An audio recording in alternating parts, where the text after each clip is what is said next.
के घराली पल पोतल के घर खड़हारा के घर खड़हारा बहनी के बिहस मन ही न मन में बबुआ घर बबुआ घर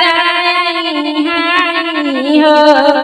ससुर घराली पल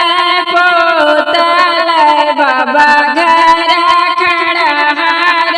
बाबा घर खड़हार सखिया सासू के मन में हुलास बबुआ घर आई है बबुआ घर आई हो एक मास बीतल दूसर मास लगी गई तीसर मास लगी गई तीसर मास सखिया पिया तो मायस बतुआल विदेश हम जाब विदेश हम जाबाई हो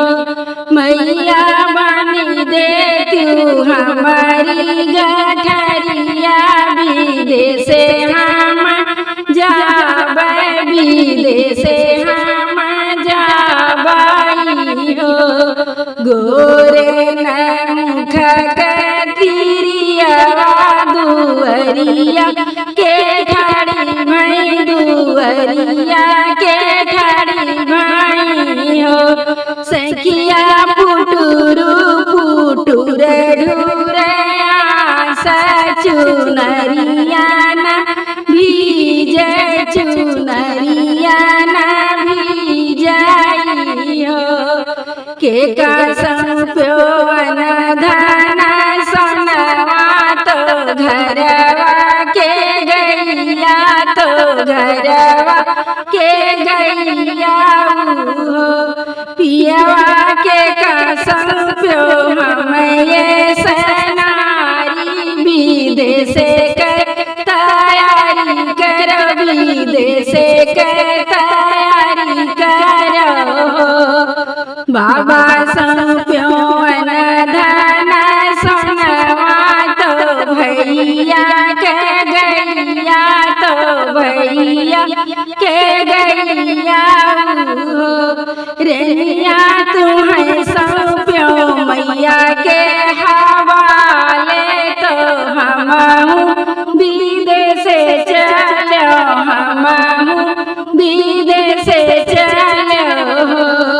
तू ही मोरे पियवा से पियवा तू ही नसीर साहेब पियवा रज मोरा मन त्यो विदेश जीनी जाते विदेश जीनी जाते छोड़ी दी हम मैया बहनिया तो सग जेठ भैया तो सग जेठ भैया राजा छोड़ी दी हम सब परिवार तो एक जियरा तुम्हें बिना राजा छोड़ी दी हम सब परिवार तो एक जियरा तुम्हें बिना गोरे नख कतिरिया तो बहुत बहुत करो वाली हो भगवान जन दी हो बेटी के जन्म माना यहाँ करना वहाँ करी हो भगवान जन दी हो बेटी के